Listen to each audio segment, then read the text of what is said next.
علیہ السلام کے حوالے سے یہ کہتے ہیں کہ کربلا میں امام حسین پیاسے تھے، اور ایک سلام بھی بعض جگہ پڑھا جاتا ہے، پیاسے امام سلام۔ میں یہ کہتا ہوں یہ چیز اہل بیت اطہار کے شان و مرتبے کے لحاظ سے یہ ان کے مقام کے لائق یہ جملہ نہیں ہے کہ ہم انہیں پیاسا کہیں یا پیاسا امام کہیں، بلکہ وہ عظیم گھرانہ ہے، یہ وہ عظیم گھرانہ ہے انہی کے صدقے آسمان سے بارش برستی ہے، زمین سے اناج اگتا ہے۔ وہ کیسے پیاسے اور بھوکے ہو سکتے ہیں؟ یہ ان کا امتحان تھا جو انہوں نے بخوبی اسے جو ہے کربلا کے تپتے ہوئے صحرا کے اندر رقم تراز کیا۔ اور علامہ حسن رضا بریلی نے بہت اچھے انداز میں کہا تھا، آل نبی کے علاوہ کوئی نہیں کھلا سکا، اس لیے کہ جو کام اہل بیت کا تھا وہ کام اہل بیت ہی کر سکتے تھے۔ اور علامہ حسن رضا بریلی نے کہا تھا کہ بیچ کے اپنا سامان اہل بیت نے جو بستی بسائی، پورا جو ہے اہل بیت نے بازار سونا کر گیا، اور بہت عظیم وہ لوگ ہیں۔ تو ہمیں چاہیے کہ ہم ان کی بارگاہ میں الفاظ کا چناؤ بھی ادب کے دائرے میں رہ کر کے کریں۔ اگر کوئی مولا امام حسین کو کہے کہ امام حسین پیاسے تھے، یہ ان کی شان کے لائق جملہ نہیں ہے۔ آپ محبت کے ساتھ جہاں تک اصلاح کر سکتے ہیں کریں۔ اور جو یہ سلام پڑھا جاتا ہے پیاسے امام سلام، اس سلام کے اندر یہ شعر نہ پڑھا جائے، اس لیے کہ یہ امام کے شایع نشان نہیں ہے۔ چند اشعار میرے دامن میں ہے، میں ہر شعر پر آپ کی دعاؤں کا طالب ہوں، مل کے میرے ساتھ پڑھیں۔ صلی اللہ علیہ یا رسول اللہ وسلم علیہ یا حبیب، صلی اللہ علیہ یا رسول اللہ وسلم علیہ یا حسین کو گر حسین لکھوں تو حسن پر ہوگی مہربانی، حسین کو گر جوان لکھوں تو ناز کرتے پھرے جوانی۔ پڑھیے صلی اللہ علیہ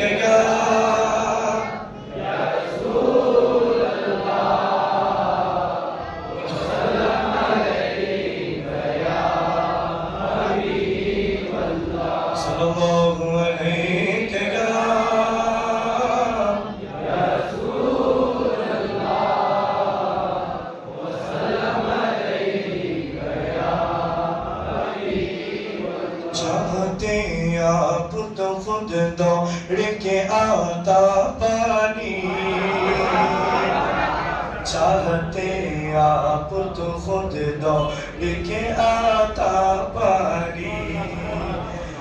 چاہتے آپ تو خود دوڑ کے آتا پانی، چاہتے آپ تو خود دوڑ کے آتا پانی، چاہتے آپ تو خود دوڑ کے آتا پانی، چاہتے آپ تو خود دوڑ کے آتا پانی، چاہتے آپ تو خود دوڑ کے آتا پانی۔ یا حسین یا حسین یا حسین آپ کی ٹھوکر سے نکلتا پانی، یا حسین آپ کی ٹھوکر سے نکلتا پانی، چاہتے آپ کے چاہتے آپ تو خود دوڑ کے آتا پانی۔ ہر شعر بہت آسان ہے، آپ سب پڑھیں۔ چاہتے آپ تو خود دوڑ کے آتا پانی، یا حسین آپ کی ٹھوکر سے نکلتا پانی، کیا تھی اوقات پلا دیتا جو دریا پانی، کیا تھی اوقات پلا دیتا جو دریا پانی کیا تھی اوقات پلا دیتا جو دریا پانی کیا تھی اوقات پلا دیتا جو دریا پانی کیا تھی اوقات پلا دیتا جو دریا پانی میرے عباس نے دریا کو پلایا پانی میرے عباس نے دریا کو پلایا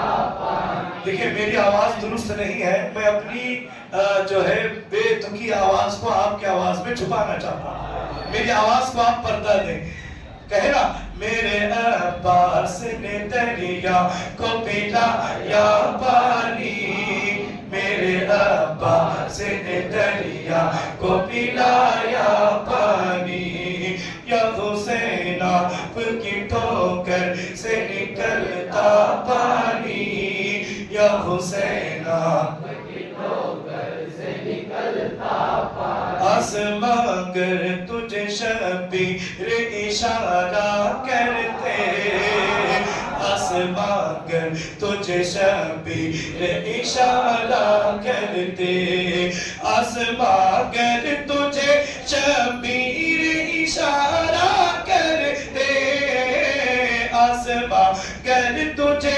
شبیر اشارہ کرتے آسماں اگر تجھے شبیر اشارہ کرتے دل یہ کہتا ہے کہ دن رات برستا پانی دل یہ کہتا ہے کہ دن رات برستا پانی دل یہ کہتا ہے کہ دن رات برستا پانی چاہتے آپ تو خود دوڑ کے آتا پانی اور بالخصوص یہ شعر ملاحظہ فرمائیں ایڑیاں اپنی زمین پر جو رگڑتے اصغر ایڑیاں اپنی زمین پر جو رگڑتے اصغر ایڑیاں اپنی زمین پر جو رگڑتے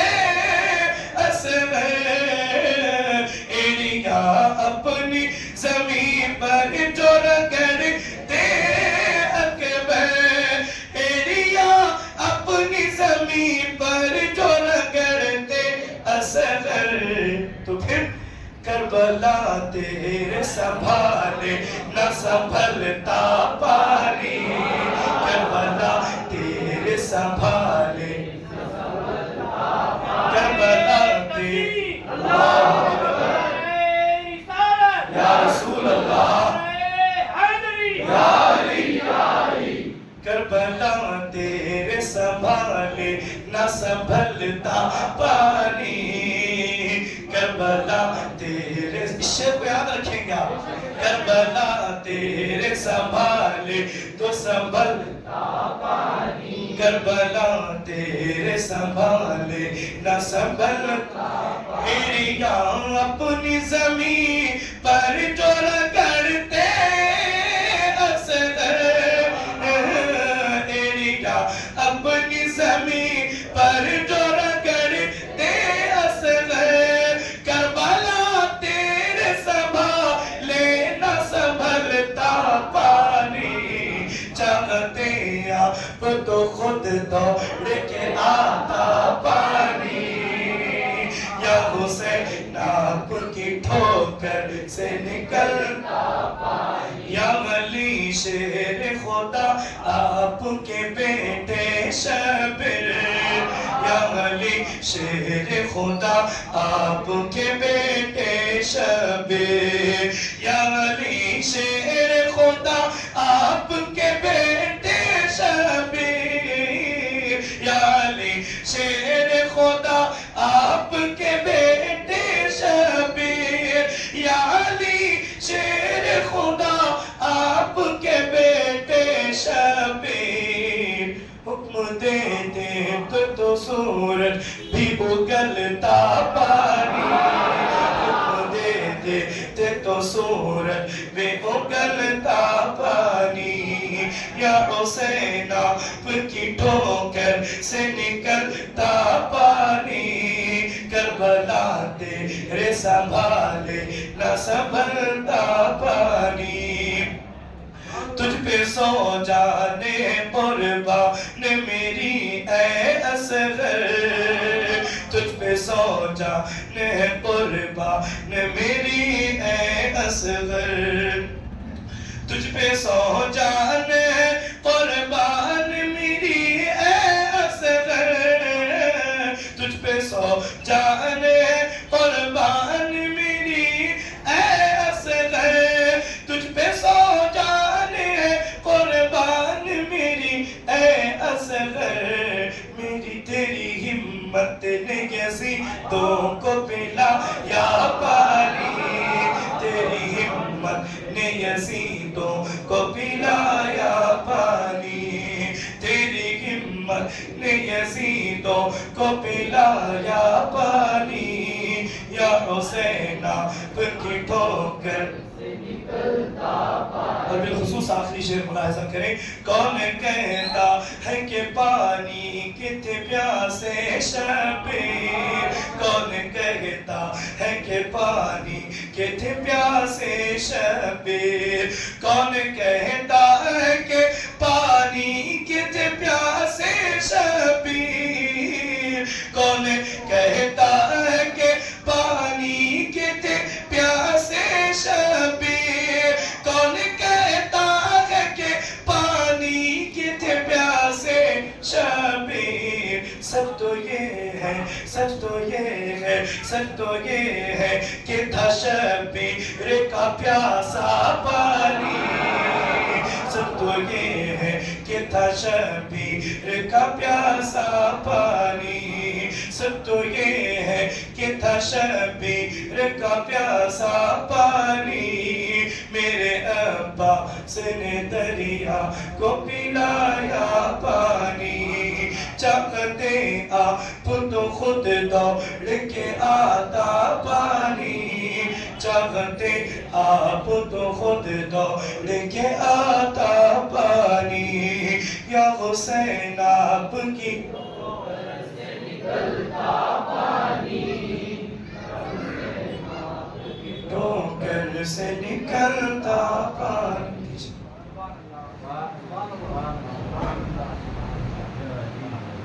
صلی اللہ علیہ یا رسول اللہ وسلم علیہ۔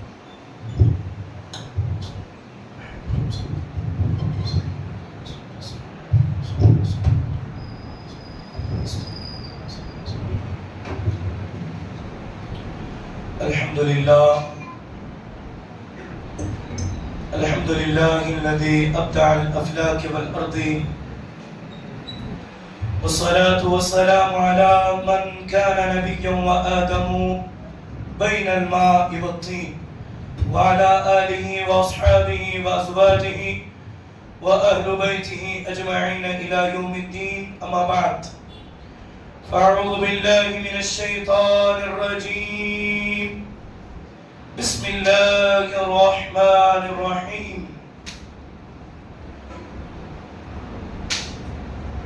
الذين إذا أصابتهم مصيبة قالوا إنا لله وإنا إليه راجعون، إلى آخر هذه الآية. صدق الله العظيم، وبلغنا رسوله النبي الأمين الكريم، ونحن على ذلك لمن الشاهدين والشاكرين، والحمد لله رب العالمين. اللهم رب اشرح لي صدري ويسر لي أمري واحلل عقدة من لساني يفقه قولي. اللهم نور قلوبنا بالقرآن وزين أخلاقنا بالقرآن ونجنا من النار بالقرآن وأدخلنا الجنة مع القرآن.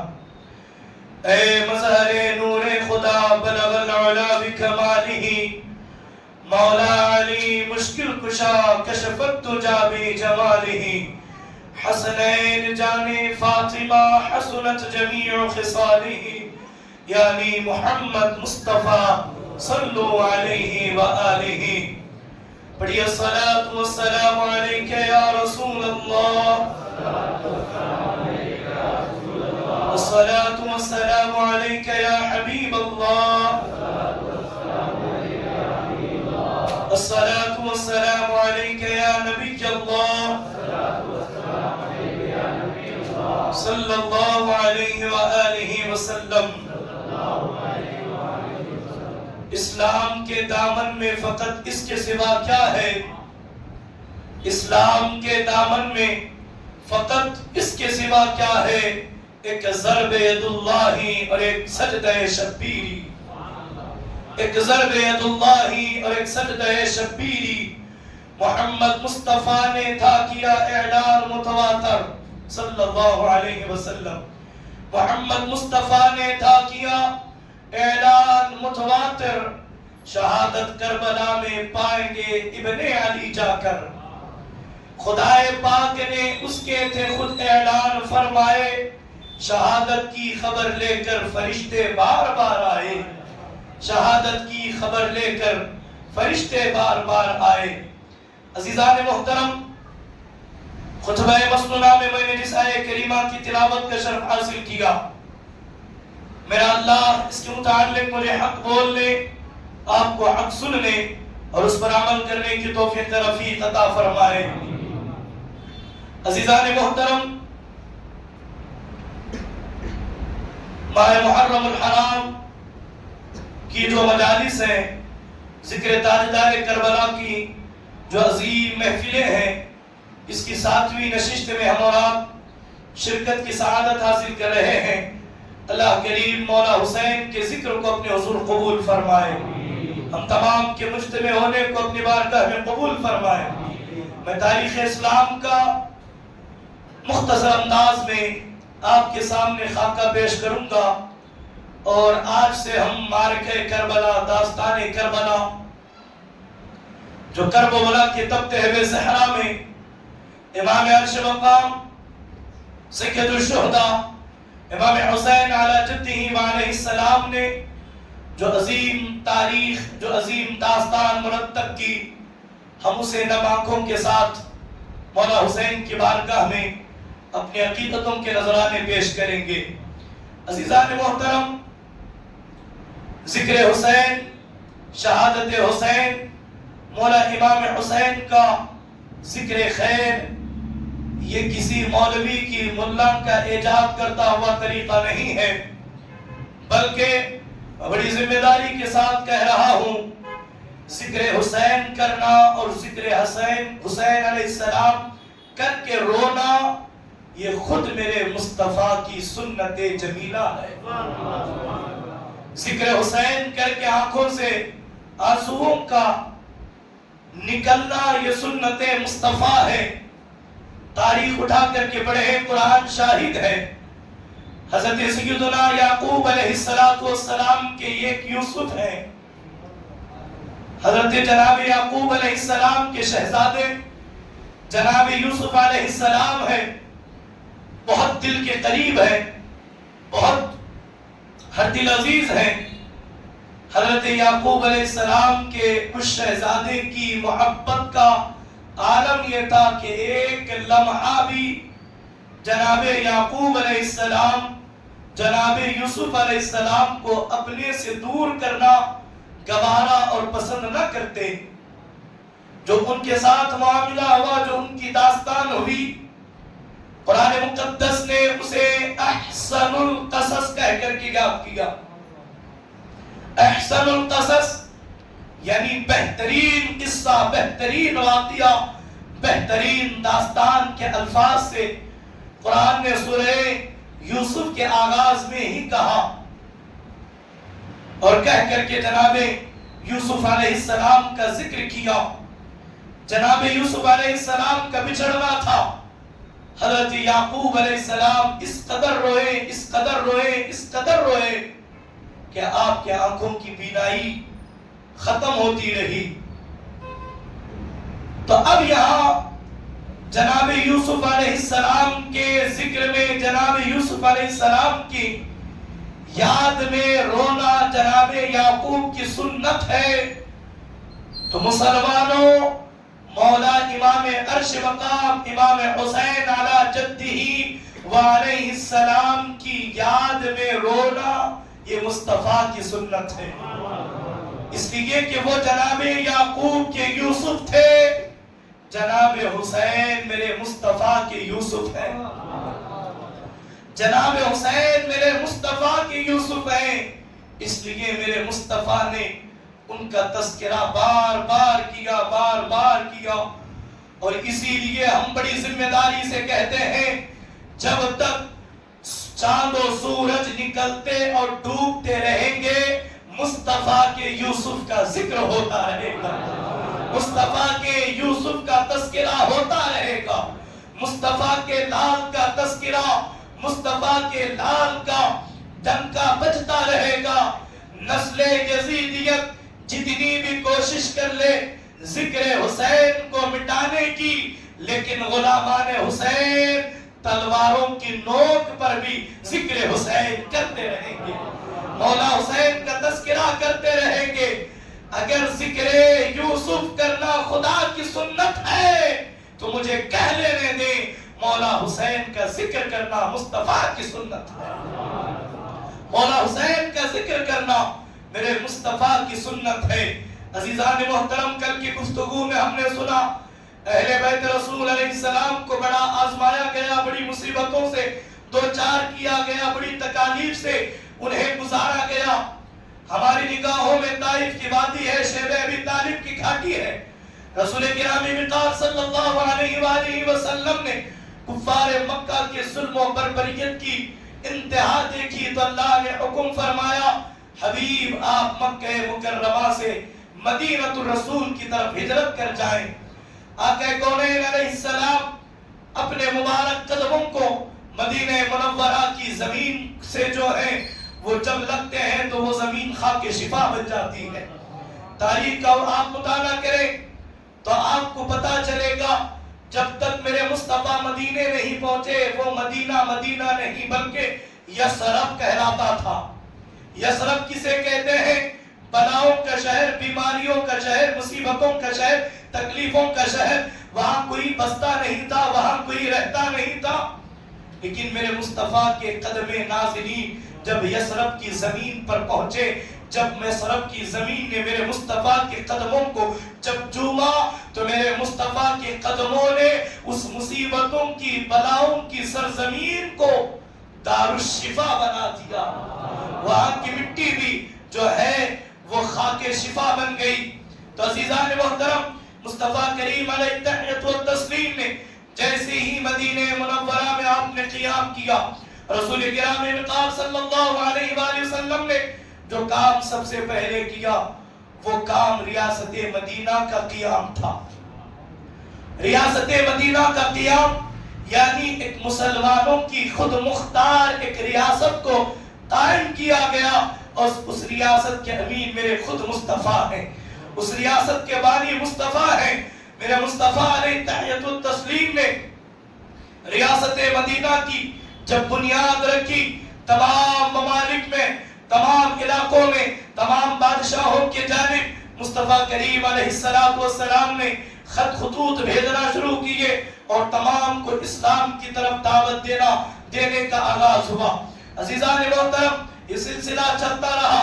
حضور علیہ السلام کے زمانے میں مذہب اسلام، پرچم اسلام نے جو فتوحات جو ہے وہ حاصل کی اسے دنیا فراموش نہیں کر سکتی. جنگ بدر ہے، جنگ خندق ہے، جنگ تبوک ہے، جنگ یرموک ہے، اور ساتھ ہی ساتھ جو ہے وہ خیبر ہے، اور اس کے بعد جو ہے فتح مکہ ہمارے نگاہوں میں ہے. حضور علیہ السلام نے اپنی مقدس زندگی کے آخری چند عرصے کے اندر اپنی زندگی کے وہ کارنامے انجام دیے. کئی ممالک کے اندر پرچم اسلام لہرا رہا تھا، کئی ممالک میں اسلام کا ڈنکا بج رہا تھا. رسول رسول کرام وقار صلی اللہ علیہ وآلہ وسلم کے وصال ظاہری کے بعد اب اس ریاست مدینہ کو سنبھالنے کی ذمہ داری صحابہ کرام رضوان اللہ تعالی علیہم اجمعین کی ذمہ پر تھی. تو صحابہ کرام رضوان اللہ تعالی علیہم اجمعین نے باہمی مشورے سے جو ہے سب سے پہلے حضرت سیدنا ابو بکر صدیق رضی اللہ تبارک و تعالی عنہ کو مسلمانوں کا پہلا خلیفہ نامزد کیا. یہ ریاست مدینہ کے پہلے خلیفہ مقرر ہوئے.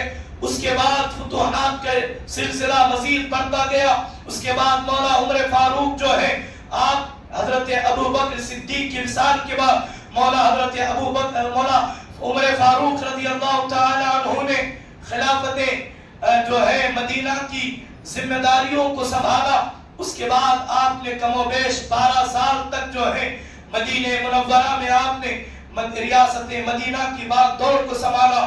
آپ کی شہادت کے بعد حضرت سیدنا داماد رسول خلیفہ سوم حضرت عثمان غنی رضی اللہ تبارک و تعالی عنہ نے خلافت کے فرائض انجام دیے.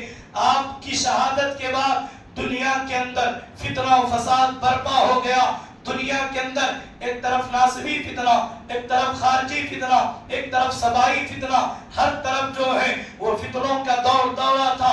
میں نے خلافت راشدہ کو جب پڑھا اس وقت ساری داستان تفصیل کے بعد تمام احادیث کو ایک کے بعد دیگر آپ کے سامنے میں نے پیش کی. اختصار کے ساتھ رسول کائنات علیہ السلام نے اپنی زندگی ہی میں حضرت سیدنا مولا عثمان غنی رضی اللہ تعالی عنہ کو یہ بشارت دی تھی. عثمان جب تک جو ہے وہ ایک انگوٹھی رسول کائنات علیہ السلام نے حضرت عثمان غنی کو عطا کی اور عطا کر کے کہا عثمان جب تک یہ انگشتری انگوٹھی تیرے پاس رہے گی اسلام کے اندر زمین کے اندر جو ہے امن قائم رہے گا. جو ہی یہ انگوٹھی جو ہے وہ غائب ہو جائے گی گم ہو جائیں گی. یہ مرضی اور مشیت خداوندی تھی. میرے مصطفیٰ نے اس کی جو ہے وہ غیب کے ذریعے خبر دی اور کہا جیسے ہی یہ انگوٹھی غائب ہوگی تو پھر جو ہے فتنوں کے دروازے کھلیں گے، فتنے جنم لیں گے اور ہر طرف جو ہے وہ فتنے ہوں گے. یہی وجہ ہے سبائی فتنہ ایسا برپا ہوا کہ مولا عثمان غنی رضی اللہ تعالی عنہ کی شہادت سے جو مسائل کھڑے ہوئے دنیا سے وہیں سے جو ہے اسلام کے اندر فتنوں کا دروازہ کھلا. اس کے بعد حضرت مولا عثمان غنی رضی اللہ تعالی عنہ کی شہادت کے بعد امیر المؤمنین حیدر کرار شیر خدا فاتح خیبر مولا امام علی علیہ السلام نے حکومت کی ذمہ داری کو مسلمانوں کی جو ہے وہ مرضی سے اور مسلمانوں کے جو ہے خواہش سے آپ نے منصب خلافت کو سنبھالا. عزیزان محترم آپ جانتے ہیں عبد الرحمن ابن ملجم نے مولا امام علی علیہ السلام کو جو ہے بڑی بے دردی کے ساتھ مسجد کے اندر حالت سجدہ میں شہید کر دیا گیا. اس کے بعد حضرت سیدنا مولا امام حسن مجتبی ہم شبیہ رسول شہزاد رسول نے خلافت کی ذمہ داریوں کو سنبھالا. عزیزان محترم حضور علیہ السلام نے اپنی حیات میں کہا تھا یہ جو 5 خلفاء ہیں حضور علیہ السلام کے بعد حضرت ابو بکر صدیق، حضرت عمر فاروق، حضرت عثمان غنی اور مولا کائنات امام علی علیہ السلام اور مولا امام حسن مجتبی کا یہ جو پورا دور خلافت ہے اس دور خلافت کو خلافت راشدہ کہتے ہیں. کیا کہتے ہیں؟ خلافت راشدہ.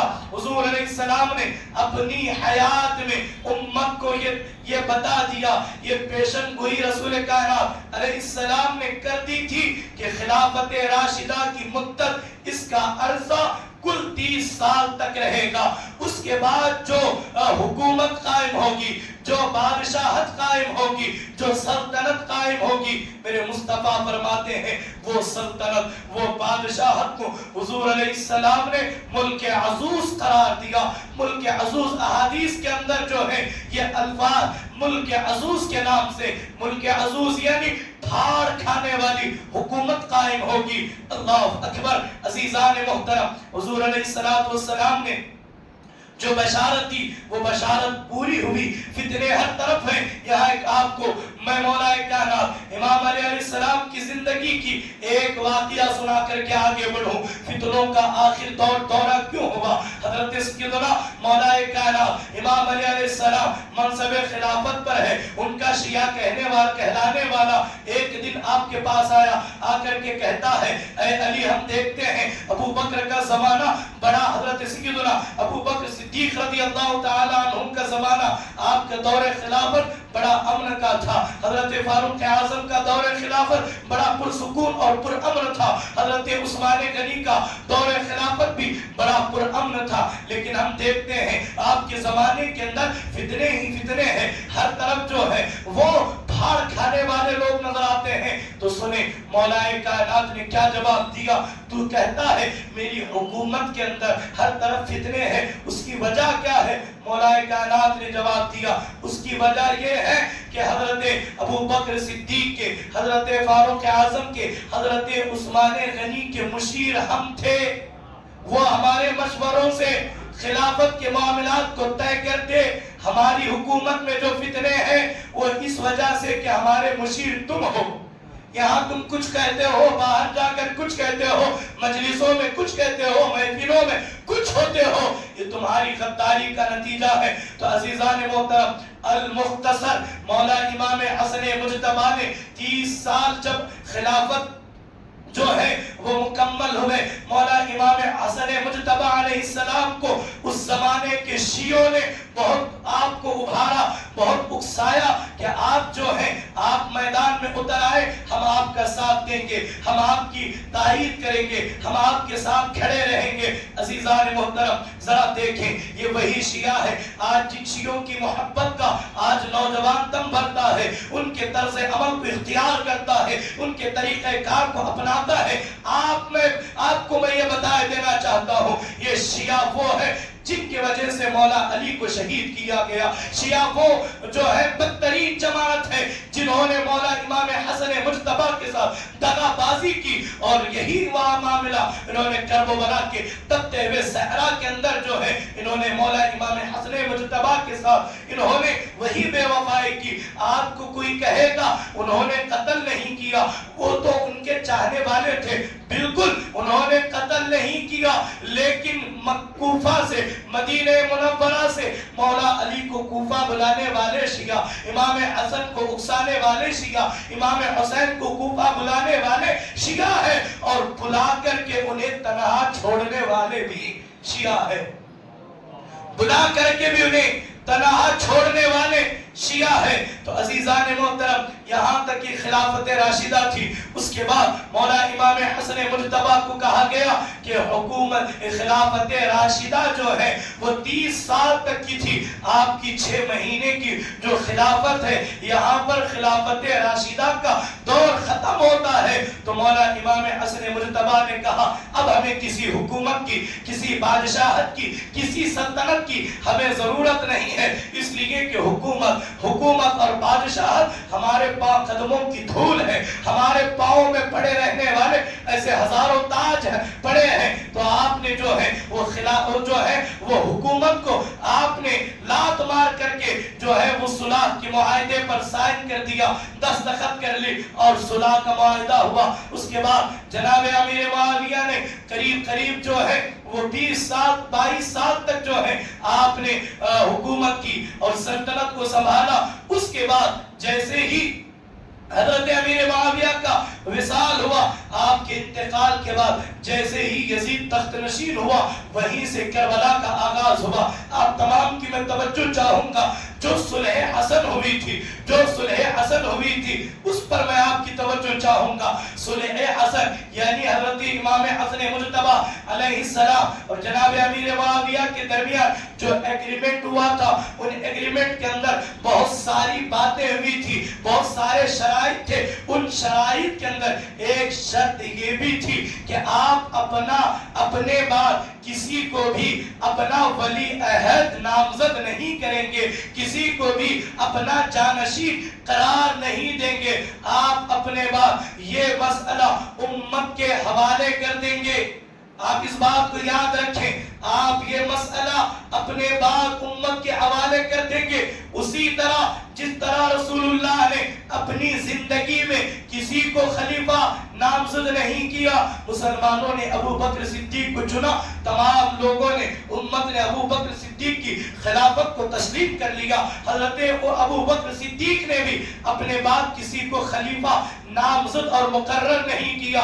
بعد والے لوگوں نے حضرت عمر فاروق کا انتخاب کیا. اس کے بعد مولا عثمان غنی کو چنا گیا. اس کے بعد مسلمانوں کی باہمی اتفاق رائے کے ساتھ جو ہے مولا کائنات امام علی علیہ السلام جو ہے منصب خلافت پر فائز ہوئے. تو عزیزان محترم، خلافت راشدہ کا جو منہج تھا، جو طریقہ کار تھا، جو حدیث مصطفی تھی، وہ یہ تھی: کوئی اپنے بعد کسی کو خلیفہ یا جانشین یا ولی عہد جو ہے وہ نامزد نہیں کرے گا.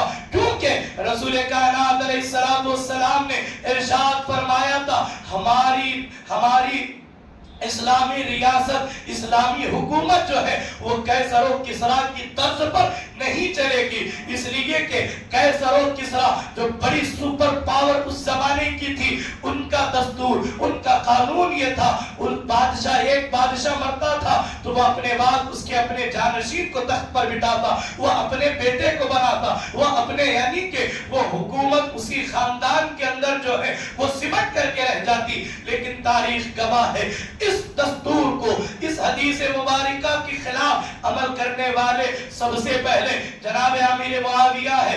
حج کے موقع پر حضرت امیر معاویہ نے حج کا خطبہ دیتے ہوئے اپنی زندگی کے 12 سال تک، کتنے سال تک؟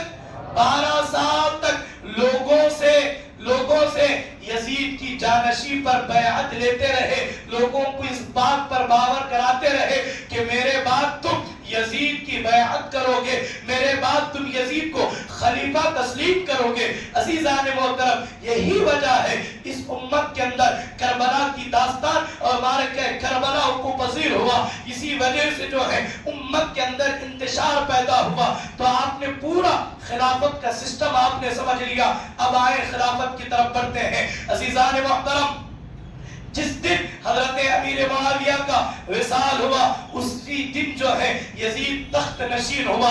یزید جو ہے حضرت امیر معاویہ کے تخت پر جب وہ بیٹھا تو اس نے جو ہے وہ اپنی بیعت کے لیے تمام طرف جو ہے وہ خطوط روانہ کیے. حضرت امیر معاویہ کے دور میں یزید کے نام پر بہت بڑی تعداد نے جو ہے یزید کی بیعت کو قبول کر لیا تھا. لیکن 4 نفوس قدسیہ تھے، انہوں نے حضرت امیر معاویہ کی دور حکومت میں، دور سلطنت میں انہوں نے یزید کی بیعت کو تسلیم نہیں کیا. وہ ہمیشہ یزید کو للکارتے رہے. کیوں للکارتے رہے؟ میں آپ کے سامنے کے بعد دیگر تمام تر روایتیں محدثین کی زبانی پڑھ کر کے سناؤں گا. وہ 4 لوگ تھے جنہوں نے یزید کی بیعت جو ہے وہ قبول نہیں کی، اور یہ حضرت امیر معاویہ کو اس پر یہ بڑے پریشان رہتے تھے.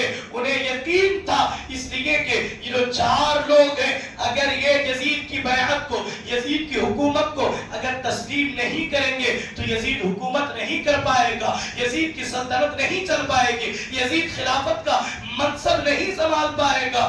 اگر اس لیے کہ یہ 4 لوگ بھی اگر ان میں سے کوئی ایک بھی کھڑا ہو گیا، اگر انہوں نے اپنے لیے خلافت کا اعلان کر دیا، حضرت امیر معاویہ جانتے تھے کہ پوری امت اسی کی طرف جو ہے وہ متوجہ ہو جائے گی، ان کی خلافت و امامت کو تسلیم کر لیا جائے گا. وہ 4 نفوس قدسیہ جنہوں نے حضرت امیر معاویہ کے زمانے میں آخری سانس تک جنہوں نے یزید کی بیعت کو، یزید کی جانشینی کو تسلیم نہیں کیا، ان میں پہلی ذات حضرت سیدنا امام حسین علی جدہ وعلیہ السلام ہے. اس کے بعد حضرت عبداللہ ابن زبیر رضی اللہ تعالیٰ عنہ، اس کے بعد حضرت عبداللہ ابن عمر رضی اللہ تعالیٰ عنہ، اس کے بعد عبد الرحمن ابن ابی بکر رضی اللہ تعالیٰ عنہ. یہ 4 نفوس قدسیہ بھی جو ہے وہ بڑے جلیل القدر صحابہ اور عشرہ مبشرہ کی اولاد میں سے تھے. ان کا دبدبہ مسلمانوں کے اندر، یہ بہت بڑے مسلمانوں کے اندر ان کا مقام و مرتبہ الگ تھا، جدا تھا. تو عزیزان محترم، اسی وجہ سے جو ہے جناب معاویہ کو یزید کی حکومت کے حوالے سے بڑا قلق رہتا تھا اور یزید کے حوالے سے وہ بڑے فکر مند رہتے تھے. لیکن عزیزان محترم انہوں نے پوری زندگی 12 سال تک ان سے بیعت طلب نہیں کی گئی. آخر وجہ بیعت طلب کی گئی لیکن انہوں نے یزید کی بیعت کو تسلیم نہیں کیا. اس کی وجہ کیا تھا؟ اس کی وجہ یزید سے ذاتی دشمنی نہیں تھی, یزید کے ساتھ کوئی روٹی بوٹی کا مسئلہ نہیں تھا, یزید کے ساتھ کوئی خاندانی لڑائی نہیں تھی. بس اس کا وجہ یہ ہے یزید کا کردار اچھا نہیں تھا, یزید کے اخلاق اچھے نہیں تھے, یزید کا کیریکٹر اچھا نہیں تھا, وہ کیریکٹر لیس تھا. آج کے بڑے سے بڑا ظالم بھی اتنا بد کردار نہیں ہو سکتا جتنا بد کردار جو ہے وہ یزید کا کردار تھا. عزیزان محترم آپ اٹھائیں تاریخ کا مطالعہ کریں, آپ کو پتا چلے گا کہ یزید کا حلیے کے حوالے سے تاریخ الخلفاء میں علامہ جلال الدین سیوطی نقل کرتے ہیں یزید جو ہے بالکل بدباطن, بالکل موٹا, کالا اور بدخلق فاسق تھا. وہ فاجر تھا اور شرابی تھا, بدکار تھا اور ظالم تھا اور ساتھ ہی ساتھ بے ادب تھا اور گستاخ تھا. اور بے ادب اور گستاخ کیسا تھا کہ آپ تاریخ کو پڑھیں گے آپ جو ہے اپنے زبان پر ہاتھ لگا لیں گے. وہ اتنا بڑا گستاخ تھا کہ اس نے ایک مرتبہ کہا کہ اگر مجھے موقع مل جائے میں رسول اللہ کی بیوی جناب عائشہ سے نکاح کروں گا. استغفر اللہ العیاذ باللہ.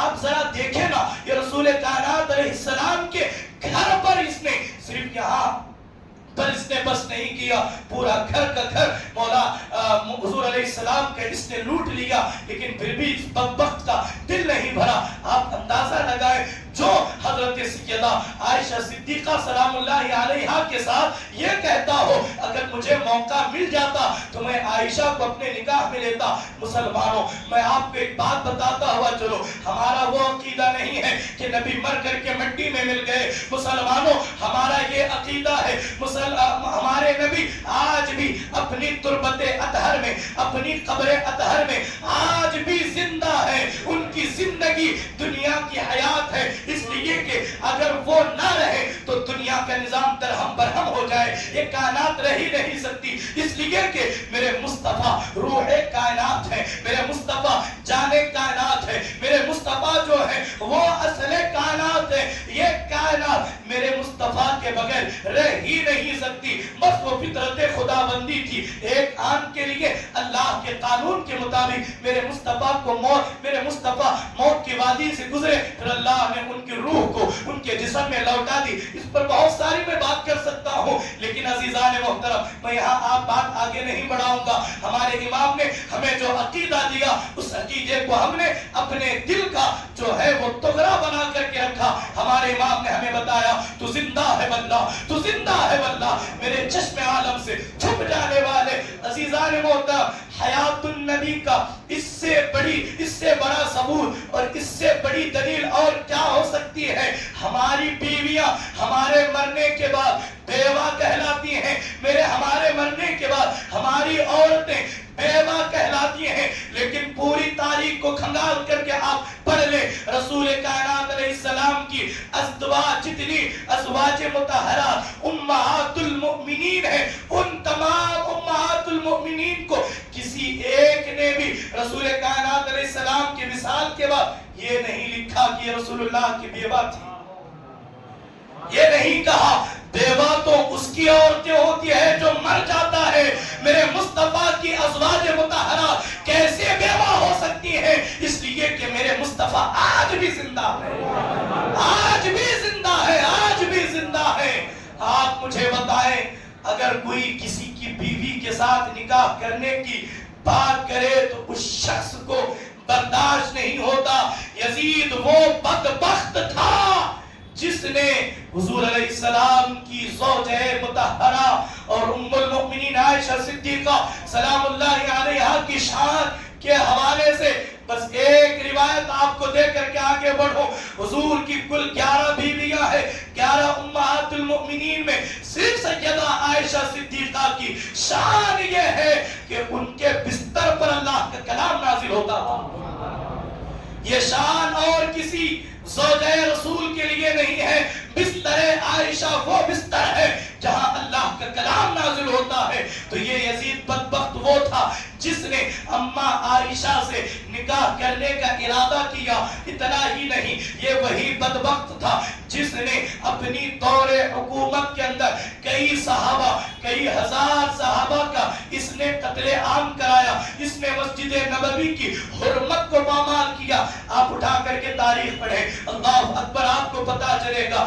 ماں بعد کربلا جب مولا امام حسین کی شہادت جو واقع ہوئی، اس کے بعد یزید نے مدینہ منورہ پر، مکہ مکرمہ پر لڑا، ایک جو ہے لشکر بھیجا اور مدینے پر اور مکے پر جو ہے اس نے چڑھائی کی. مدینے کے اس نے حرمت کو پامال کیا. آپ اٹھا کر کے پڑھیں، تاریخ الخلفاء ہے، تاریخ تبری ہے، ابن اسیر ہے، البدایہ والنہایہ، یہ تاریخ کی بڑی معتبر کتابیں ہیں. ان تمام کتب تاریخ میں آپ اٹھا کر کے دیکھ لیں، آپ کو پتا چلے گا مسجد نبوی کو 3 دن تک تالا لگایا گیا. مسجد نبوی کو 3 دن تک تالا لگایا گیا، نمازیں نہیں ہو رہی ہے. حتیٰ کہ وہ ممبر جو ممبر رسول ہے، جسے ریاض الجنہ کہا جاتا ہے، وہ مقام میرے مصطفیٰ کہتے ہیں میرے حجرے سے میرے ممبر تک کا جو حصہ ہے یہ جنت کا حصہ ہے، یہ ریاض الجنہ ہے،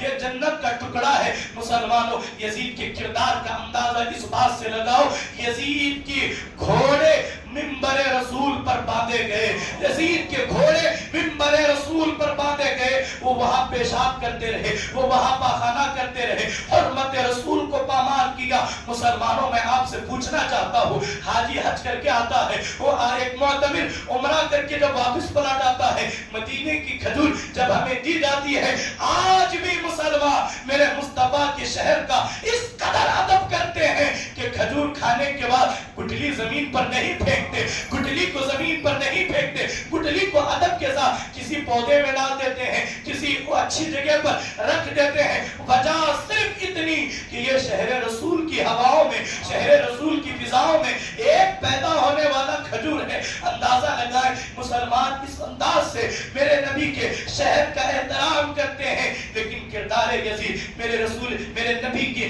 ممبر کو گندا کیا گیا، میرے نبی کی مسجد پر تالا لگایا گیا. اسی پر بس نہیں کیا.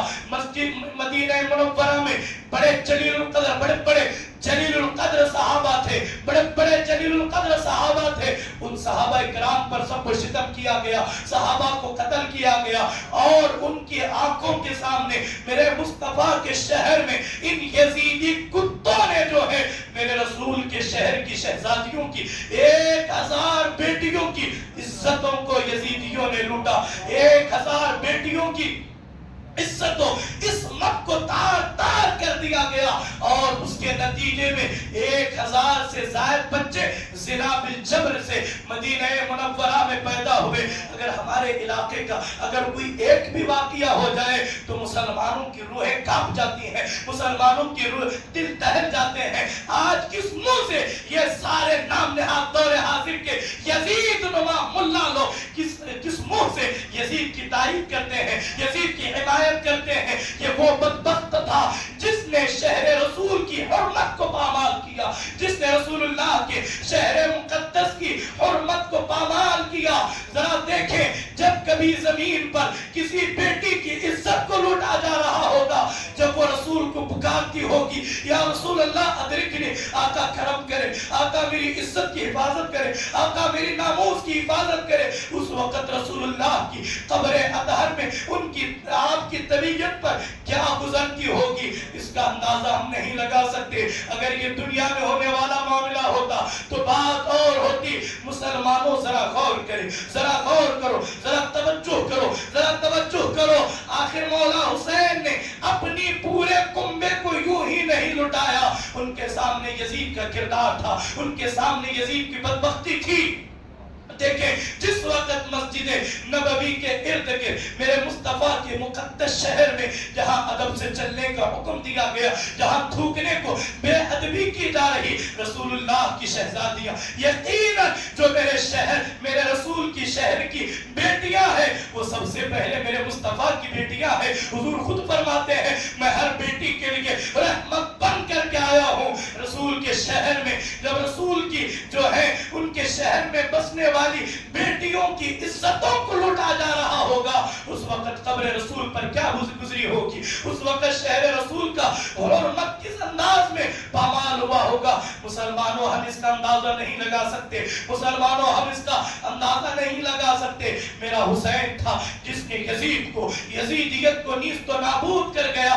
اگر وہ نہ ہوتے، اسلام کے اندر یہ خوبصورتی، اسلام کے اندر یہ چمک دمک اور اسلام کی رچت باقی نہ ہوتی۔ عزیزان محترم، اس پر اتنا ہی بس نہیں کیا، اللہ کے رسول صلی اللہ علیہ وآلہ وسلم کے ایک صحابی ہیں، وہ عرض کرتے ہیں 3 دن تک کے مسجد نبوی پر تالا تھا، کوئی نماز پڑھا نہیں سکتا تھا، کوئی مسجد آ نہیں سکتا تھا، نہ جماعت ہوئی نہ ہی اذان ہوئی۔ اس وقت مجھے پاگل سمجھ کر، غالباً میرا حافظہ جہاں تک ساتھ دے رہا ہے، غالباً حضرت سعید ابن مسیب ہے، وہ کہتے ہیں مجھے پاگل سمجھ کر کے مجھے مرض کیے کہ میں نے مدینے کی یہ حالات دیکھے، میرا ذہن، میرا دماغ کا توازن بگڑ گیا، اس لیے کہ شہر رسول کے حرمت کو پامال ہوتا ہوا میں ہرگز برداشت نہ کر سکا۔ میں بالکل دیوانوں کی طرح ادھر ادھر جو ہے وہ پھر رہا تھا، ادھر ادھر گھوم رہا تھا۔ میں نے اچانک اسی اسنا میں کیا دیکھا،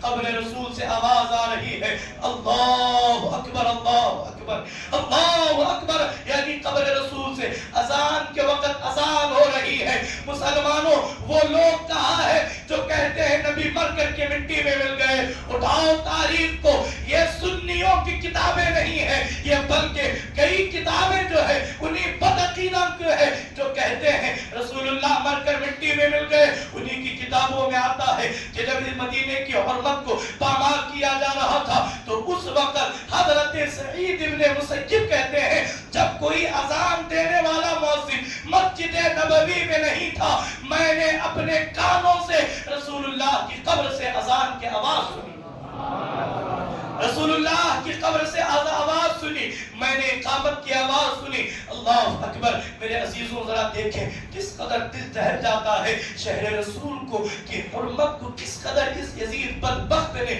پامال کیا۔ اسی پر اس نے بس نہیں کیا، اس نے مکہ مکرمہ پر، خانہ کعبہ پر، شہر رسول پر، یہ کون سا شہر ہے؟ قرآن کہتا ہے وَهَذَا الْبَلَدِ الْأَمِينَ، حبیب یہ امانتوں کا شہر ہے، یہ شہر امین ہے، حبیب یہ بلد امین ہے۔ قرآن قسم اٹھا کر کے کہتا ہے لا اقسم بهذا البلد وانت حل بهذا البلد ووالد وما ولد۔ اللہ اکبر۔ قرآن کہتا ہے حبیب آپ کے شہر کی قسم جس میں آپ چلتے تھے، حبیب اس شہر کی قسم جس میں آپ کا بچپنا گزرا، حبیب اس شہر کی قسم جس میں آپ جوان ہوئے، حبیب اس شہر کی قسمیں آپ کا رب کھا رہا ہے، آپ کا رب اٹھا رہا ہے۔ اندازہ لگائیں جب حضرت عبداللہ ابن زبیر رضی اللہ تعالیٰ عنہ مکہ مکرمہ کے اندر ہے، مکہ مکرمہ کے اندر حضرت عبداللہ ابن زبیر کو جس طرح امام حسین کو شہید کیا گیا، اسی طرح جو ہے عبداللہ ابن زبیر کو بھی شہید کیا گیا، انہیں بھی قتل کر کے انہیں بھی جو ہے وہ ایک کھمبے سے کئی دنوں تک لٹکایا گیا، کئی دنوں تک لٹکایا گیا۔ حضرت عبداللہ ابن زبیر آپ اٹھا کر کے کبھی اگر انٹرنیٹ پر اگر آپ پڑھنا چاہیں، واقعہ حرہ کے نام سے آپ کو ایک آرٹیکل مل جائے گا، آپ پڑھ کر کے یزید کی بدبختیوں کا آپ جائزہ لے سکتے ہیں۔ اس محفل میں تمام چیزوں کا احاطہ کرنا ممکن نہیں۔ عزیزان محترم، یزید جو ہے لشکر یزید جب مکے پر حملہ آور ہوا، بڑی بڑی منجنیق ہے، بڑا گولہ بارود جو ہے، گولہ بارود لے کر مکہ مکرمہ کی سرحد کے اندر داخل ہوا گیا۔ وہ شہر جہاں قتل و غارت غری کرنا حرام ہے، وہ شہر جہاں شکار کرنا حرام ہے، وہ شہر جس کا احترام کا اللہ کے رسول علیہ السلام نے کئی احادیث بیان کی ہے، اس شہر کی اس نے حرمت کو اس ایسے پامال کیا۔ الیاذ باللہ، مکہ خانہ کعبہ جو اللہ کا مقدس گھر ہے، جو اللہ کا مقدس گھر ہے، انہی یزیدیوں نے خانہ کعبہ پر منجنیقوں سے ایسے حملہ کیے، ایسے گولے اور بارود برسا گئے، خانہ کعبہ کی دیوار پر آگ لگ گئی، غلاف کعبہ جل گیا، کعبے کی دیوار ٹوٹ گئی، حتیٰ کہ پورے مکہ مکرمہ کا نظام درہم برہم ہو گیا، حتیٰ حتیٰ کہ جب خانہ کعبہ پہ آگ لگی، خانہ کعبہ کے اندر بہت ساری مقدس تبرکات تھے، بہت ساری چیزیں تھی، بہت ساری جو ہے وہ بابرکت اشیاء تھی. رسول کائنات علیہ السلام نے وہ دمبا جو حضرت اسماعیل علیہ السلام کے ذبح کے لیے جو جنت سے نازل ہوا تھا، اس دمبے کے سینگ کو بطور تبرک، بطور نشانی خانہ کعبہ میں رسول اللہ نے رکھوایا تھا. اور بہت سارے تبرکات کعبے کے اندر موجود تھے. جب کعبے پر آگ لگی نا تو اللہ اکبر، وہ سارے تبرکات جل کر کے راکھ ہو گئے. کعبے کی دیوار ٹوٹ گئی، کعبے کی دیوار ٹوٹ گئی، خلاف کعبہ جل گیا اور پورا نظام درہم برہم ہو گیا. لیکن جس وقت یزیدی لشکر کعبے پر چڑھائی کر رہا تھا، اللہ ان کو سلامت رکھے، اللہ ان کی تربتوں پر کروڑوں رحمتیں نازل فرمائے. اہل مکہ نے بڑی جرت مندی کے ساتھ یزیدی لشکر کا مقابلہ کیا، کسی صورت انہیں اندر آنے نہیں دیا. جب شام سے بڑی بڑی منجنی کے آنے لگی تو اسی اسنا میں معلوم ہوا یزید ابن معاویہ بیماری اور کیڑے پڑ کر کے وہ مر کر کے ختم ہو گیا. جب یزید مر گیا، یزید ختم ہو گیا، تو وہ جو جنگ ہو رہی تھی وہ جنگ رک گئی. تو عزیزان محترم، تو اب کعبہ مکہ مکرمہ مدینہ رسول کی دوبارہ حرمتوں کو پامال کیا گیا. اور اس کے بعد اب آئے تاریخ کی انہی اورات کی طرف چلے جہاں سے داستان کربلا کا آغاز ہوتا ہے، جہاں سے داستان کربلا کا آغاز ہوتا ہے.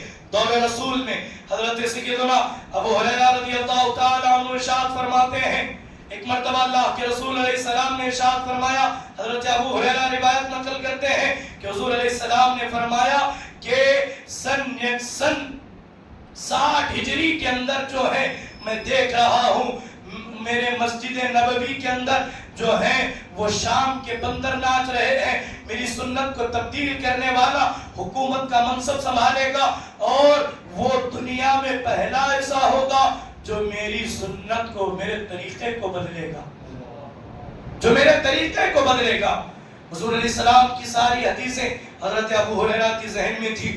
جب سن 59 ہجری کا دور آیا، جب سارے معاملات جو ہے نظر آنے لگے تو حضرت ابو ہریرہ رضی اللہ تعالی عنہ نے اللہ کے حضور دعا کی، اللہم انی اعوذ بک من رأس الستین و امارت الصبیان. اے اللہ میں تیری پناہ مانگتا ہوں سن 60 ہجری کے آغاز اور ان کے لڑکوں کی حکومت سے.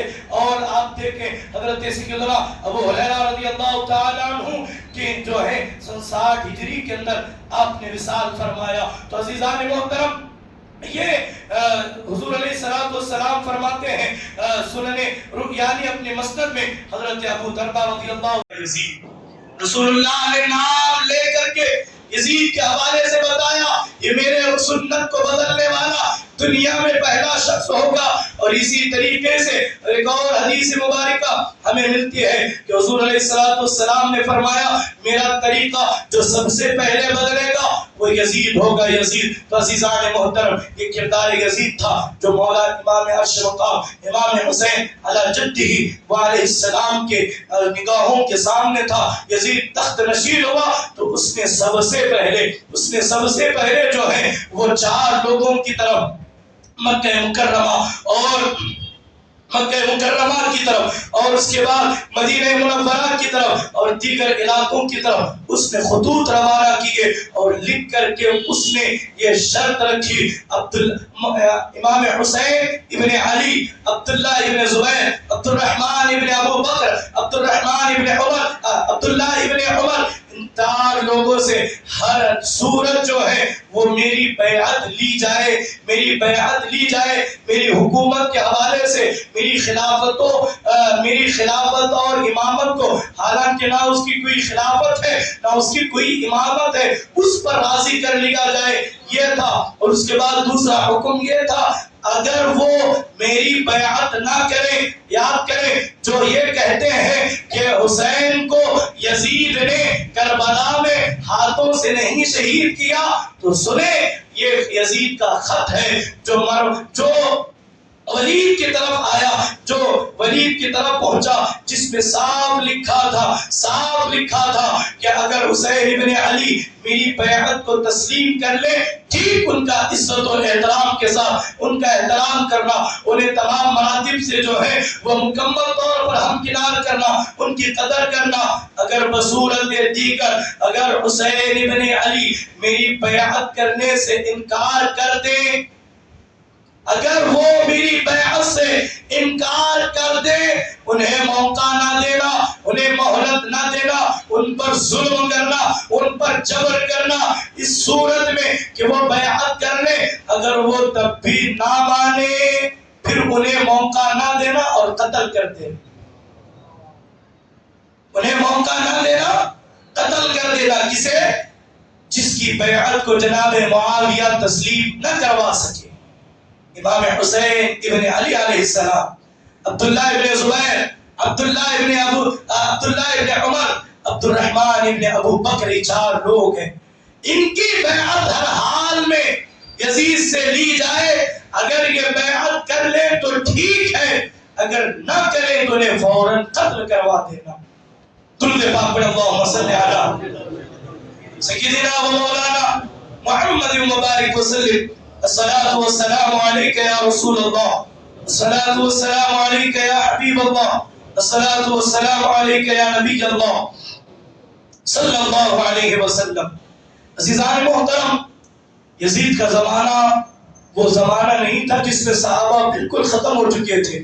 بہت بڑی تعداد صحابہ کی تھی، تابعین کی تھی، بڑی جماعت صحابہ کے، بڑے بڑے جلیل القدر صحابہ کے بیٹے اس زمانے میں موجود تھے۔ حکومت کے سامنے انہوں نے گھٹنے ٹیک دیے، اور ان میں سے کئی صحابہ کے بڑے بڑے صحابہ کے بیٹوں نے یزید کی حکومت کو، یزید کی بیعت کو تسلیم کر لیا۔ اور اسی بات کو لے کر دور حاضر کے نام نہاد اہل حدیث یہ کہتے ہیں، جب صحابہ کے بیٹوں نے، جب بڑے بڑے لوگوں نے، جب بڑے بڑے صحابہ نے یزید کی بیعت کر لی، تو پھر امام حسین نے یزید کی بیعت نہ کر کے امام حسین نے یزید کی حکومت کو للکارا، اسی وجہ سے وہ قتل ہوئے۔ جب صحابہ نے یزید کی بیعت کر لی تھی تو جناب امام حسین کو بھی چاہیے تھا کہ وہ یزید کی بیعت کر لیتے۔ اب یہاں پر میں ان کی ہی جماعت کے ایک آدمی نے جو جواب دیا، آپ کو پڑھ کر کے اگر سناؤں گا تو آپ کی جو ہے وہ دل مچل جائے گا۔ دیکھیں ابو العلا مودودی یہ جماعت اسلامی کے بہت بڑے بانی ہے۔ جب انہوں نے خلافت و ملوکیت نام کی ایک کتاب لکھی، کتاب کا نام خلافت و ملوکیت، خلافت راشدہ کو خلافت کہتے ہیں اور بھاڑ کھانے والی حکومت کو ملوکیت کہتے ہیں۔ انہوں نے پورا تاریخ پر ایک کتاب لکھی کہ خلافت و ملوکیت نامی اس کتاب میں انہوں نے خود لکھ کر کے کہتے ہیں، میں تمام روئے زمین کے نام نہاد اہل حدیثوں سے سوال کرنا چاہتا ہوں، تم یہ کہتے ہو دوسروں نے یزید کی بیعت کر لی تھی تو حسین نے یزید کی بیعت کیوں نہیں کی؟ ابو العلا مودودی نے یہ سوال کیا۔ میرا سوال یہ ہے، جب حسین نے یزید کی بیعت نہیں کی تو دوسروں نے کیسے یزید کی بیعت کر لی؟ جب حسین اعظم جیسے عظیم المرتبت، عظیم المقام ایک فرد، ایک صفت رسول اللہ نے، شہزادہ رسول نے یزید جیسے ناپاک شخص کی جب انہوں نے بیعت نہیں کی تو دوسروں کو حق نہیں تھا کہ وہ کسی کی بیعت کو قبول کر لے۔ درود پاک پڑھے، ہم داستان کربلا کی طرف چلے۔ اللہم صلی وسلم علی سیدنا و مولانا محمد مبارک وسلم۔ الصلاة والسلام علیک یا رسول اللہ صلی اللہ علیہ وآلہ وسلم۔ رفیقان محترم، اب توجہ کریں، یہاں سے داستان کربلا آپ کی گوش گزار میں کر رہا ہوں۔ مولا امام حسین کی بارگاہ میں اپنی عقیدتوں کے نذرانے جو ہو سکتے ہیں اپنی نم آنکھوں کے ساتھ مولا کے حضور پیش کریں، اس لیے کہ یہاں ہم اپنے مولا کو کچھ نہیں دے سکتے، اگر کچھ پیش کر سکتے ہیں یہ نم آنکھیں، یہ چند آنسو مولا کے حضور ہم پیش کرنے کی سعادت حاصل کریں۔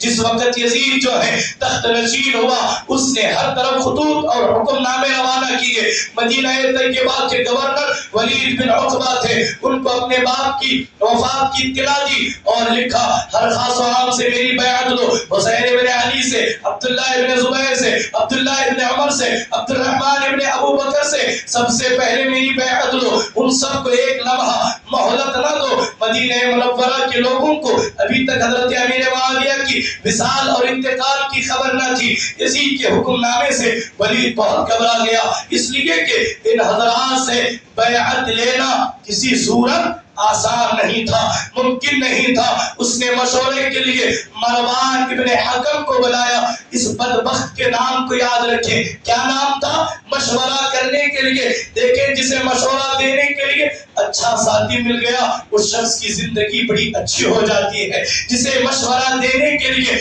اچھا دوست میسر نہ ہو پھر وہ شخص تباہ و برباد بہت جلد ہو جاتا ہے. مروان ابن حکم کو ولید بن عتبہ نے جب مشورے کے لیے بلایا، مروان نے مشورے کے لیے بلایا.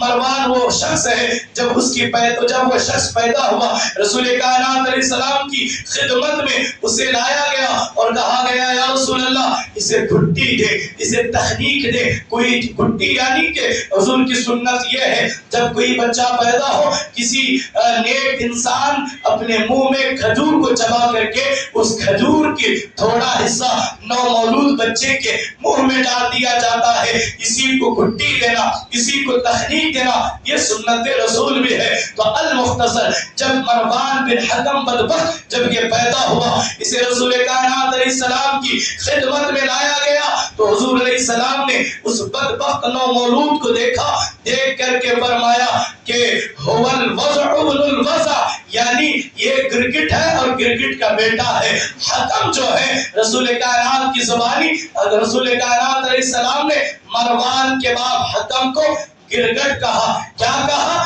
رنگ بدلنے والا، دل بدلنے والا، بات بدلنے والا. اس نے رسول کائنات علیہ السلام کو بڑی تکلیف پہنچائی. رسول کائنات علیہ السلام نے یہ کہہ کر کے بھیج دیا هو الوضع الوضع، یہ گرگٹ ہے اور یہ گرگٹ کا گرگٹ بیٹا ہے. اور نسائی اور ابن حاتم اور تمام بڑے بخاری شریف، امام نسائی اور ابن حاتم اپنی تفسیروں میں روایت کرتے ہیں حضرت ام المؤمنین حضرت عائشہ صدیقہ رضی اللہ تعالی عنہ نے فرمایا لعن رسول اللہ صلی اللہ علیہ وسلم ابا مروان ومروان فی صلبہ فمروان یذیب من لعنت اللہ، یعنی مروان وہ ہے، مروان کا باپ وہ ہے. جب رسول کائنات علیہ السلام نے مروان کے باپ حکم پر لعنت فرمائی جبکہ مروان سلب پدر میں تھا تو وہ بھی اللہ کی لعنت سے حصہ پانے والا ہوا. تو عزیزان محترم مروان وہ بدبخت ہے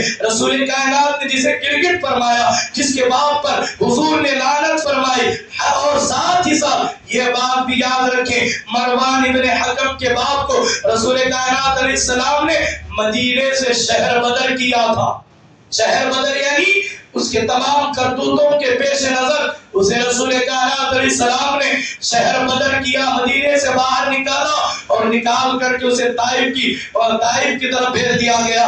ایسے مروان سے بھلا کیا کوئی خیر کی اچھائی کی امید کر سکتا ہے؟ آپ بتائیں کوئی کر سکتا ہے؟ اللہ اکبر. مدینہ منورہ کے گورنر جب ولید نے جب مروان سے مشورہ لیا اس نے کہا ان تینوں کو اسی وقت بلاؤ اور بیعت کے لیے کہو، اگر وہ بیعت کر لے تو بہتر ورنہ تینوں کو قتل کر دیں. اس مشورے کے بعد مدینے کے گورنر ولید نے تینوں حضرات کی طرف پیغام بھجوایا. اس امام حسین علی جدہ وعلیہ السلام کی طرف اپنے چند جوانوں کو، مولا امام حسین علی جدہ وعلیہ السلام اپنے چند نوجوانوں کو ساتھ لے کر مکان کے باہر ان کو کھڑا کر دیا اور فرمایا اگر تم لوگ سنو میری آواز بلند ہو رہی ہو تو فوراً اندر آ جانا اور جب تک میں باہر نہ آ جاؤں یہاں سے ہرگز نہ جانا.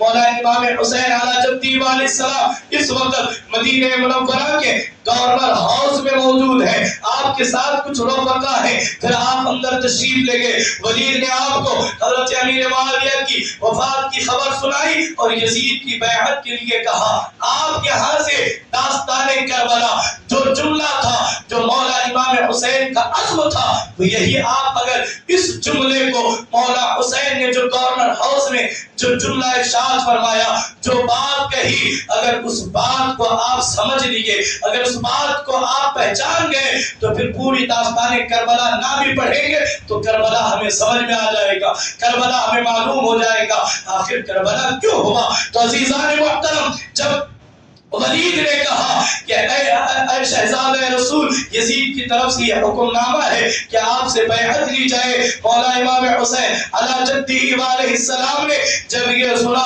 تو آپ نے کہا میرے جیسا اس جیسے اس کی ہرگز بیعت نہیں کر سکتا میرے جیسا اس جیسے کی ہرگز اطاعت نہیں کر سکتا ہرگز بیعت نہیں کر سکتا یہ کہہ کر کے آپ نے بیعت سے انکار کر کے آپ باہر نکل اور آپ نے فرمایا سب سے پہلے تم باہر نکل کر کے سب سے بیعت کا مطالبہ کرو اگر لوگ بیعت کریں گے لوگوں کے ساتھ تم مجھ سے بھی کہو پھر میں سوچوں گا اور دیکھ کر کے بیعت کروں گا عزیزان محترم یہاں رک کر کے میں آپ تمام کی توجہ چاہوں گا کہ مولا امام عرش مقام نے جو کہا میرے جیسا اس جیسے کی ہرگز اطاعت نہیں کر سکتا اسے سمجھنے کی ضرورت ہے اسی کی وجہ سے کربلا وقوع پذیر ہوا وہ کیا تھا ایک طرف کردار یزید ہے ایک طرف مولا امام حسین کی زندگی ہے مولا امام عرش مقام کا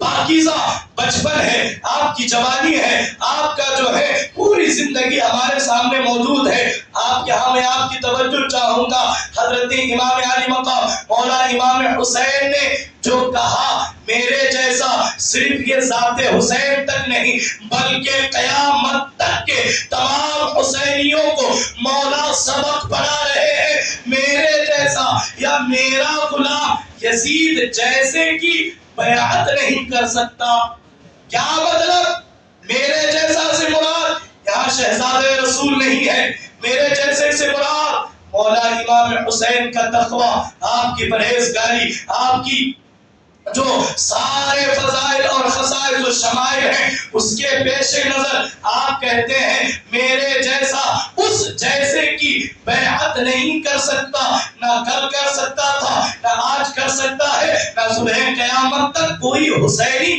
یزید جیسے کی بیعت بھی قبول نہیں کر سکتا ذرا دیکھیں مولا امام حسین کے سامنے سارا معاملہ تھا مولا امام حسین نے ذات یزید سے نفرت نہیں کی مولا حسین کی دشمنی ذات یزید سے نہیں تھی وہ کردار یزید سے تھی کس سے تھی کردار یزید سے تھی کردار یزید کیا تھا یزید بے نمازی تھا یزید فاسق تھا یزید فاجر تھا یزید شرابی تھا یزید زانی تھا یزید بدکار تھا یزید گستاخ تھا یزید بندروں کو نچاتا تھا مولا حسین اس کردار سے نفرت کر رہے ہیں ایک طرف اللہ کا کلام کہتا ہے ان اکرمکم عند اللہ اتقاکم اللہ کے نزدیک سب سے بہتر وہی ہے جو تقوی طہارت والے ہیں جو پاکیزہ ہیں عزیزان محترم مولا امام حسین نے ہمیں پوری یزیدیت کو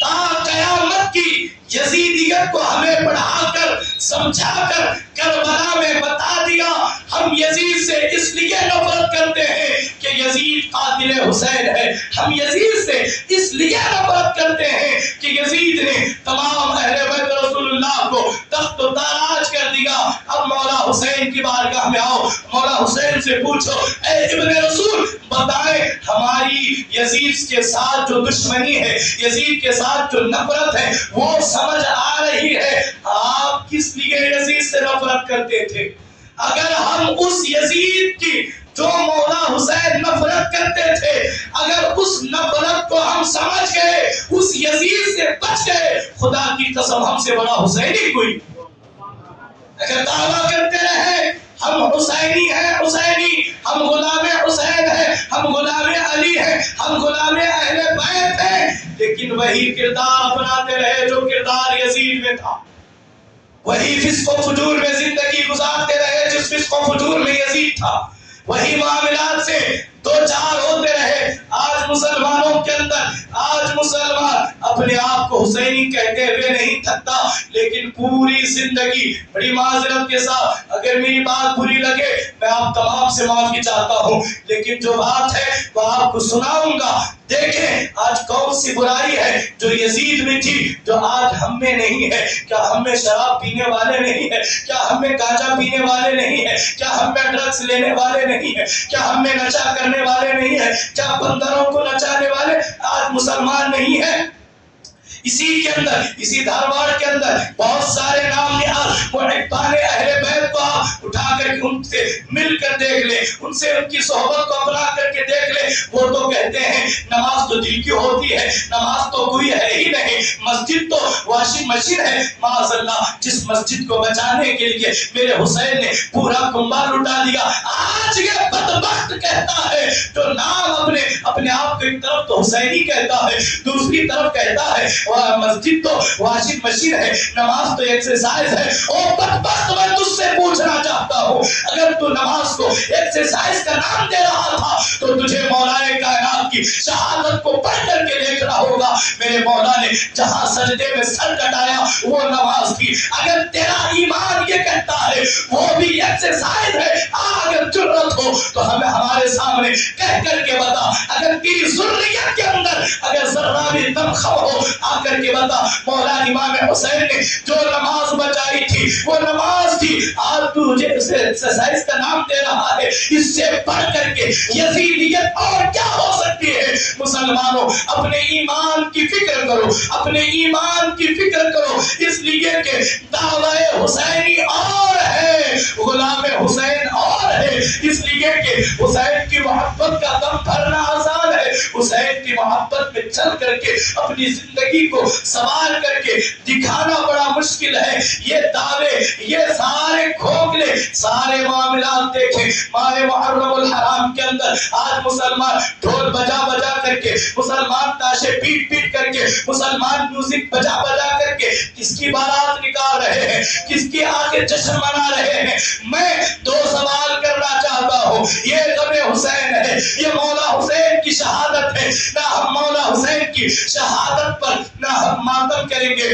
نہ مولا حسین کی شہادت پر نہ ڈھول بجائیں گے. اس لیے کہ اقبال نے کہا کہہ دو غم حسین منانے والوں سے مومن کسی زندہ و جاوید کا ماتم نہیں کرتے، مومن کسی زندہ و جاوید کا ماتم نہیں کرتے. اگر تم کہتے ہو حسین معاذ اللہ مر گئے تم ماتم کرو، تمہارا ماتم کرنا حق ہے، لیکن حقیقت یہ ہے میرا حسین کل بھی زندہ تھا، میرا حسین آج بھی زندہ ہے، میرا حسین صبح قیامت تک زندہ رہے گا. مسجدوں سے آنے والی اللہ اکبر کی صدا یہ میرے حسین کی زندگی کی علامتیں ہیں. ہمارے گھروں میں سجے ہوئے قرآن یہ میرے حسین کی زندگی کی علامت ہے. ہماری بیٹیاں، ہماری بہنیں اپنے بھائیوں کی نکاح میں نہیں جاتی، یہ میرے مولا حسین کی زندگی کی علامت ہے. اگر تم انہیں اگر نہیں سمجھ سکے، اگر ڈھول تاشوں میں، گانے باجے میں، جو ہے ادھر ادھر کی خرافات میں تم نے محرم کو گزارا، بچہ میں آپ سے پوچھنا چاہتا ہوں پھر حسین کی بارگاہ میں پیش کیا کرو گے؟ حسین کی بارگاہ میں نظر کیا کرو گے؟ کیا ڈھول جو بجایا اس کا ثواب نظر کرو گے؟ جو تاشے بجائے اس کا ثواب نظر کرو گے؟ جو تم نے گلی کوچوں کے اندر جو لوگوں کا جینا حرام کیا کیا اس کا تم جو ہے ثواب نظر کرو گے؟ سنو مولا امام حسین کربلا کے تپتے ہوئے صحرا میں 3 دن کی بھوک اور پیاس کے عالم میں مولا حسین عاشوری کی رات میں شب عاشورہ 10 محرم کی رات کو اگر تم چاہتے ہیں میرے رب کی میں راضی کر لو، میرے رب کے حضور سجدہ کر لو، میرے رب کو منا لو اور اسی کی بنسبت تاریخ اٹھا کر کے پڑھ لو. ایک طرف مولا حسین اپنے خیمے میں، اپنے خیموں میں، اپنے رفقا کے ساتھ، اپنے عزیزوں کے ساتھ، اپنے ساتھیوں کے ساتھ، اپنے اہل خانہ کے ساتھ جہاں سجدے میں سر رکھے ہوئے ہیں وہی مد مقابل جو لشکر ہے وہ بغل بجا رہا ہے، وہ ڈھول بجا رہا ہے، وہ تاشے بجا رہا ہے، وہ طرح طرح کی خرافات کر رہا ہے. مسلمانوں اس کردار میں اور اس کردار میں فرق کیا رہ گیا؟ میں آپ سے پوچھنا چاہتا ہوں، آج کل کل مولوی جو ہے انٹرنیٹ پر آ کر کے اسٹیجوں پر کھڑے ہو کر کے کہتے ہیں محرم کے آتے ہی ڈھول بجاؤ، اس لیے کہ ڈھول بجانا جائز ہے، اعلان کے لیے ڈھول بجانا جائز ہے۔ اعلیٰ بالکل جائز ہوگا اعلان کرنے کے لیے، لیکن ماہ محرم کا اعلان کرنے کی ضرورت نہیں ہے۔ ماہ محرم کا اعلان کرنے کے لیے ڈھول بجا بجا کر کے اعلان کرنے کی، لوگوں کا جینا حرام کرنے کی ہرگز ضرورت نہیں، اس لیے کہ افق پر جیسے ہی محرم کا چاند طلوع ہوتا ہے، ہر محب حسین کہتا ہے میرے حسین کا موسم آ گیا، میرے حسین کی ذکر کی بہاریں آ گئی، میرے مولا حسین کے تذکرہ جمیل کرنے کا موقع آ گیا۔ جو کہتے ہیں محرم میں ڈھول بجا کر حسین کا مہینہ آ گیا، اس کا اعلان کرو، یہ ان کی بدبختی ہے، یہ ان کی بدقسمتی ہے۔ انہوں نے مقصد حسین کے نام پر مقصد حسین کو فراموش کر دیا، مقصد حسین کو مقصد حسین کو فراموش کر دیا گیا۔ مسلمانوں، اگر ڈھول بجانے سے اہل بیت کو اتنی محبت ہوتی تو اہل بیت کے گھر میں جتنی شادیاں ہوئی، جتنے جو ہے وہ نکاح کے معاملات میں ایک بھی شادی میں، ایک بھی بارات پر یا ایک بھی شہادت پر اگر کوئی آپ ڈھول بجانا، تاجے پیٹنا، دیگر جو ہے ہلہ مچانا اگر جائز ہوگا، اگر تم ثابت کر دو میں زندگی بھر تمہاری غلامی کرنے کے لیے تیار ہو، تمہاری غلامی کرنے کے لیے تیار ہو۔ آج کسی کے گھر شادی ہوتی ہے، وہاں پر ڈی جے بجا کر ہلدی کھیلی جاتی ہے، یہی مسلمان ہے جو کہتا ہے انہوں نے بہت بڑا ظلم کیا، لیکن وہی تمہارا طرز بھی دیکھو، تمہاری عمل بھی دیکھو، تمہاری کیفیت بھی دیکھو، آخر تم کس حسینی پیغام کو اپنا رہے ہو۔ خدا مسلمانوں، اگر تمہیں ماہ محرم الحرام کے اندر اگر مولا حسین کے حضور اگر کچھ نظر کرنا چاہتے ہو،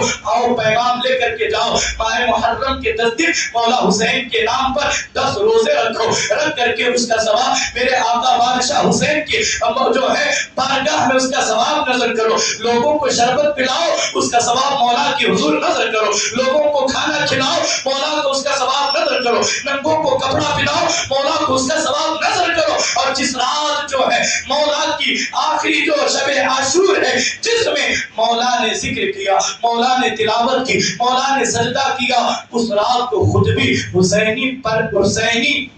حسینیت کی چادر کو اوڑھ کر کے دیواروں کی طرح گلی کوچوں کی، بازاروں کی، تو لوگوں کے ادھر ادھر کے جو ہے ڈھول تاشوں کی بھیڑ میں اپنے آپ کو گم نہ کر لو، بلکہ مسجد میں آ کر کے مولا حسین کی بارگاہ میں قرآن مقدس کی تلاوت کر کے اس کا ثواب نظر کرو، نوافل پڑھ کر کے اس کا ثواب نظر کرو، مولا حسین کی بارگاہ میں یہ عرض کرو مولا یہ آپ کا کرم ہے، مولا یہ آپ کی قربانی ہے، مولا یہ آپ کی شہادت کا صدقہ ہے، آج ہماری پیشانیاں اللہ کے حضور سجدے میں جھکی ہوئی ہیں، مولا آپ کی شہادت نہ ہوتی، آپ کا عزم نہ ہوتا، ورنہ یزید تو دین کو بدل دیا تھا، یزید تو معاملات کو درہم برہم کر گیا تھا۔ حسینیوں، اگر اس چیز کو تم نے نہیں سمجھا جو مولا حسین نے گورنر مدینے کے گورنر ہال میں کہا تھا، میرے جیسا اس جیسے کی بیعت نہیں کر سکتا، یہ مولا کا حکم ہر مومن کے لیے تھا، ہر مسلمان کے لیے تھا، ہر فرد حسینی کے لیے تھا، تو مولا حسین ہمیں یہ درس دے رہے ہیں، حسینی ہر کسی کے ساتھ نہیں مل سکتا، دشمنان رسول کے ساتھ اٹھ بیٹھ نہیں سکتا، گستاخان رسول کے ساتھ اٹھ بیٹھ نہیں کر سکتا، جنہوں نے شریعت کو بدل دیا ان کے ساتھ جو ہے مولا حسین کا غلام اٹھ اور بیٹھ نہیں سکتا۔ مسلمانوں، مولا حسین کا واسطہ کوئی سنے نہ سنے، کوئی دیکھے نہ دیکھے، مولا حسین کو گواہ بنا کر کے یہ عزم کر کے اٹھو، مولا آپ کی اس مجلس میں، آپ کی اس محفل میں آپ کا ذکر سن کر ہم یہ عہد کرتے ہیں جو آپ کی مشن تھا، جو آپ کی تحریک تھی، جو آپ کا پیغام تھا، مولا ہم اس مقصد کے، اس پیغام کے، اس تحریک کے ہم سچے سپاہی بن کر زندگی گزاریں گے نا انشاءاللہ، گزاریں گے نا۔ کوئی بھی قدم اٹھانے سے پہلے سوچ لو کیا اس سے میرے حسین کو تکلیف پہنچے گی، کیا میرا بادشاہ حسین میرے اس کام سے ناراض ہوگا، کہ ہمارے گھروں کے جنازے اٹھتے ہیں تو ہم گھر کے بغل میں اگر کوئی میوزک بھی لگا دے تو ہمیں برداشت نہیں ہوتا. جنازہ پڑھتے ہوئے کسی کا موبائل پر گانا لگ جائے, میوزک لگ جائے تو کیا ہم برداشت کر سکتے ہیں؟ اپنے دل پر ہاتھ رکھ کر کے کسی سے پوچھنے, اپنے آپ سے سوال کرو, اپنے آپ سے سوال کرو, اپنے آپ سے پوچھو. پھر یہ مولا حسین کے نام پر یہ تماشے کیسے؟ میں بارہا کہہ چکا ہوں, اتنی جہالت مولا حسین کے نام پر سر چڑھ کر کے بول رہی ہے. مولا حسین کی حاضری لوگوں پر آ رہی, سیدہ فاطمہ الزہرا کی لوگوں پر حاضری آ رہی, لوگوں پر امام قاسم کی حاضری آ رہی, لوگوں پر جو ہے وہ امام حسن کی حاضری آ رہی ہے. میں آپ سے ہاتھ جوڑ کر کے پوچھنا چاہتا ہوں, سیدہ کائنات کا مقام کیا ہے, ان کا مرتبہ کیا ہے, ان کی عظمت کیا ہے؟ ان کا نام لینے سے پہلے اپنی زبان کو 1000 بار مشک سے بھی دھویا جائے تب بھی میں سمجھتا ہوں اس نام لینے کے ادب ہم نہیں پورا کر سکتے.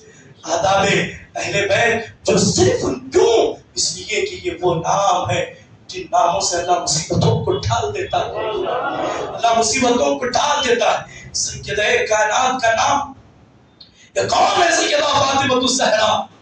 اگر میری بیٹی کا نام کوئی سر بازار لے تو مجھے برداشت نہیں ہوتا. مسلمانوں, ہم نے اپنے نبی کے ساتھ یہ ناانصافی کی.